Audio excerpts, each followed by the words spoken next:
이 계획을 추진해 나가는 과정에 있어서는 여러 가지 난관과 시련이 허다할 것입니다. 그러나 우리에게 경험과 교훈이 있고 의욕과 자신이 있고 인내력과 용기가 있는 한 성공의 결실은 반드시 우리의 것이 될 것으로 나는 믿어 의심치 않습니다. 그 말처럼 1970년 대한민국은 기적을 만들었습니다. 888일 만에 불가능을 현실로 만든 길, 바로 경부고속도로였습니다.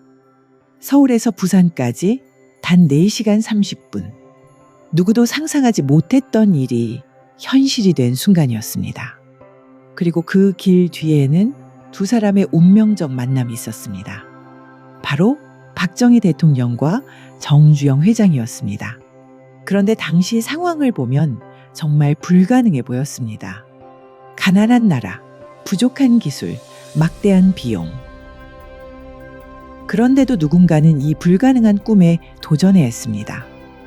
과연 888일 만에 어떻게 이런 기적을 만들어낼 수 있었을까요? 그 비밀을 지금부터 알려드리겠습니다. 1964년 12월 서독을 방문한 박정희 대통령은 아우토반을 보고 깊은 감동을 받았습니다. 시속 100km가 넘는 속도로 달리는 자동차들, 끝없이 이어진 고속도로. 그때까지 우리나라에는 비포장도로가 대부분이었던 시절이었습니다. 박정희 대통령은 그 순간 마음 깊이 다짐했습니다. 우리나라에도 반드시 국가의 대동맥이 필요하다고 말입니다. 하지만 현실은 가혹했습니다. 1960년대 우리나라 1인당 국민소득은 겨우 $100. 미국의 30분의 1도 안 되는 수준이었습니다. 도로 건설에 필요한 기술도, 자본도, 장비도 모든 것이 부족했습니다. 국제기구들은 시기상조라며 고개를 저었습니다. 야당은 국민 혈세 낭비라고 목소리를 높였습니다. 언론도 무모한 도전이라고 우려를 표했습니다. 심지어 일부 반대 세력은 건설을 저지하려는 시위까지 벌였습니다. 하지만 박정희 대통령의 마음은 확고했습니다. 조국 근대화에 대한 간절함, 국민들에게 더 나은 삶을 선사하고 싶은 마음이 그를 움직였습니다. 1965년부터 박정희 대통령은 고속도로에 관한 모든 자료를 수집하기 시작했습니다. 선진국은 물론 소련까지 가리지 않고 고속도로 관련 정보를 모았습니다. 박정희 대통령은 그 자료들을 직접 꼼꼼히 읽으며 고속도로 기본 설계와 공사비까지 계산해 보았다고 합니다. 1967년 경부고속도로 건설 계획이 공식 발표되었습니다. 총 길이 428km, 총 공사비 429억 원. 당시 국가 예산의 10분의 1에 해당하는 천문학적인 액수였습니다. 하지만 계획만으로는 도로를 만들 수 없었습니다. 누군가는 이 꿈 같은 일을 현실로 만들어야 했습니다. 그런데 이때 박정희 대통령이 내린 결정은 모두를 놀라게 했습니다. 1966년부터 박정희 대통령은 여러 건설업체 관계자들과 고속도로 건설에 대한 논의를 시작했습니다. 그중에 태국에서 파타니 나라티왑 고속도로 건설 경험이 있던 현대건설의 정주영 회장도 있었습니다. 박정희 대통령의 부탁은 진심이 가득했습니다. 경부고속도로 건설을 현대가 맡아달라는 것이었습니다. 하지만 정주영에게는 참으로 어려운 요청이었습니다. 당시 현대건설은 설립된 지 18년 된 회사였지만 그때까지 가장 큰 공사라고 해봐야 울산공업단지 조선공사와 태국의 고속도로 건설 정도였습니다. 경부고속도로는 그 규모가 훨씬 컸습니다. 정주영은 솔직하게 마음을 털어놓았습니다. 이익은커녕 손해가 예상되고 자칫하면 회사가 무너질 수도 있다고 말입니다. 그러나 박정희 대통령의 눈빛은 따뜻하면서도 간절했습니다. 이 길은 회사를 위한 길이 아니라 나라를 위한 길이라는 뜻을 전했습니다. 그 순간 정주영의 가슴도 뜨거워졌습니다.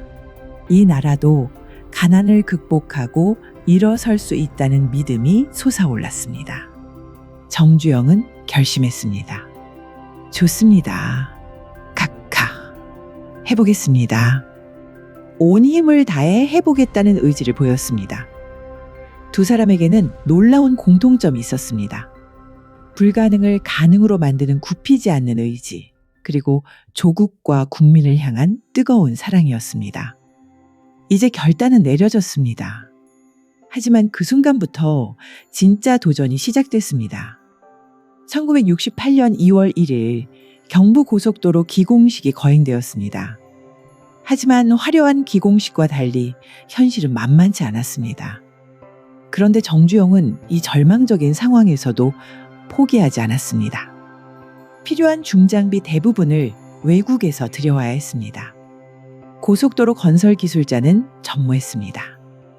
심지어 아스팔트 포장 기술조차 제대로 갖추지 못한 상황이었습니다. 하지만 정주영은 포기라는 단어를 몰랐습니다. 미국에서 중장비를 긴급 수입했습니다. 무엇보다 전국 방방곡곡에서 2만 명이 넘는 일꾼들을 모집했습니다. 박정희 대통령도 군병력과 공병대를 총동원했습니다. 말 그대로 군사작전 같은 건설 현장이 펼쳐졌습니다. 온 나라가 힘을 모은 대역사였습니다. 공사는 하루도 쉬지 않고 계속됐습니다. 밤에는 환한 투광등을 켜고 야간 작업을 이어갔습니다. 추위와 더위를 가리지 않고 비가 와도 눈이 와도 일손은 멈추지 않았습니다. 하지만 그 과정에서 많은 어려움도 있었습니다. 중장비가 부족해 많은 구간을 곡괭이와 삽으로 파내야 했습니다.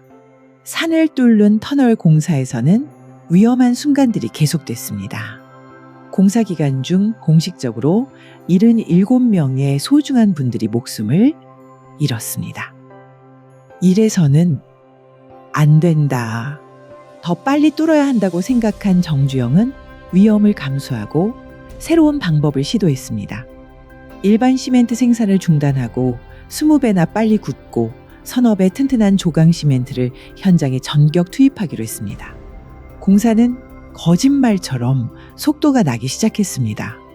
모든 일꾼들이 한마음이 되어 조심스럽게 그러나 꾸준히 앞으로 나아갔습니다. 박정희 대통령의 흔들림 없는 의지와 정주영의 현장에서의 리더십이 만나 하나씩 어려움을 헤쳐나갔습니다. 토지 매입 과정에서는 다양한 상황들이 있었습니다. 428km에 걸친 토지 매입이 단 6개월 만에 초고속으로 완료될 수 있었던 것은 정부의 강력한 추진 의지와 토지 수용법 적용, 그리고 많은 국민들의 협조가 있었기 때문이었습니다. 정주영에게는 또 다른 고민이 있었습니다. 바로 자금 문제였습니다. 정부 지원만으로는 부족했습니다. 현대건설은 은행에서 돈을 빌리고 외국에서 차관을 도입하고 온갖 방법을 동원했습니다. 공사가 진행될수록 적자는 눈덩이처럼 불어났습니다. 임직원 월급을 제때 주지 못하는 상황도 벌어졌습니다. 주변에서는 회사를 망칠 것이라고 걱정의 목소리를 높였습니다. 하지만 정주영의 마음은 변하지 않았습니다. 이 길은 반드시 완성돼야 한다고 생각했습니다. 회사가 어려워져도 상관없다. 이것은 나라를 위한 일이라는 신념을 가지고 있었습니다. 공사 중간에는 예상치 못한 시련들도 많았습니다. 그때마다 정주영은 포기하지 않았습니다. 직접 현장에 나가 일꾼들과 함께 밤을 지새우며 해결책을 찾았습니다. 때로는 도면을 보며 고민하고 때로는 기술자들과 머리를 맞대고 의논했습니다. 박정희 대통령도 자주 공사 현장을 찾았습니다. 일꾼들을 격려하고 공사 진행 상황을 직접 확인하며 현장 관계자들과 소통했습니다. 그런데 어느 날 박정희 대통령이 정주영을 청와대로 불렀습니다. 현장에서 밤낮으로 일하던 정주영은 작업복 차림으로 청와대에 갔습니다. 박정희 대통령과 이야기를 나누던 중 정주영이 고개를 떨군 채 깜빡 잠이 든 것입니다. 거의 매일 현장에서 밤을 새다시피 하며 작업을 독려하던 정주영은 대통령과 대화 도중인 것도 있고 잠이 든 것이었습니다. 박정희 대통령은 조용히 정주영을 바라보며 기다렸습니다. 얼마나 시간이 흘렀을까요? 정주영이 소스라치게 놀라 잠에서 깼습니다. 아이고, 이런, 각하, 정말 죄송합니다. 라고 말하는 정주영에게 박정희 대통령은 이렇게 말했습니다. 아니요, 정 회장, 내가 미안합니다. 그렇게 고단한데 좀 더 자다 깨었으면 좋았을 것을.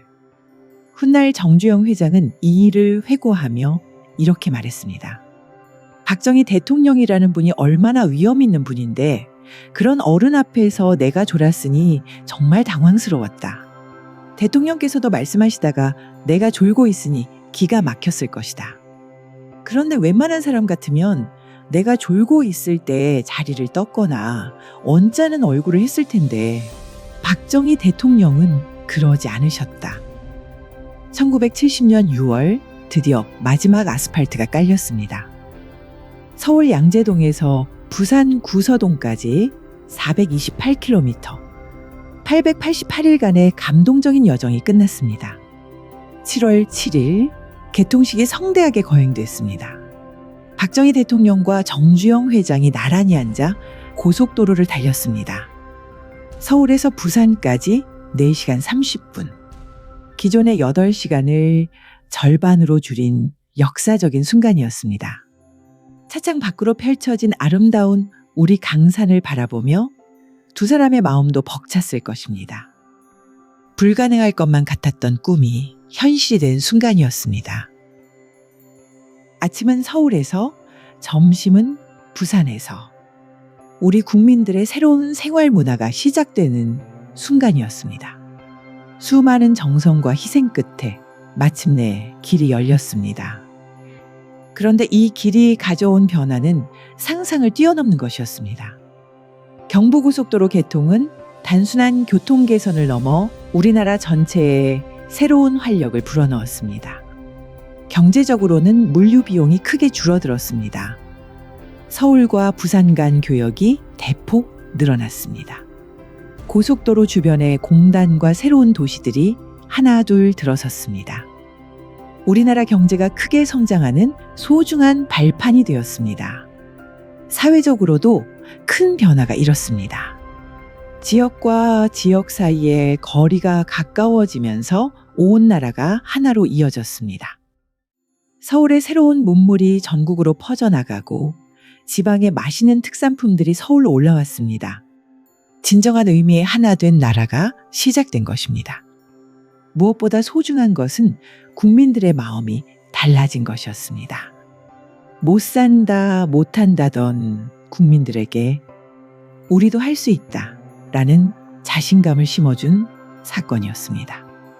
1960년대까지만 해도 우리나라는 세계에서 가장 가난한 나라 중 하나였습니다. 외국의 도움을 받아야만 하는 나라였습니다. 그런 나라가 불과 3년도 안 되는 시간에 세계 어느 나라에 내놓아도 부끄럽지 않은 고속도로를 만들어낸 것입니다. 외국 언론들도 놀라움을 감추지 못했습니다. 박정희 대통령의 나라를 향한 뜨거운 마음과 정주영 회장의 현실을 만들어내는 실행력이 만나 탄생한 국민의 길. 그 길 위에서 대한민국의 밝은 미래가 시작되었습니다. 그 후 50여 년이 지난 지금 우리나라는 고속도로망이 전국에 촘촘히 연결된 나라가 되었습니다. 세계에서 고속도로가 가장 잘 발달한 나라 중 하나가 되었습니다. 모든 시작이 바로 경부고속도로였습니다. 오늘은 이렇게 우리가 당연하게 여기며 잘 몰랐던 경부고속도로에 담긴 소중한 이야기를 들려드렸습니다. 경부고속도로는 단순한 길이 아니었습니다.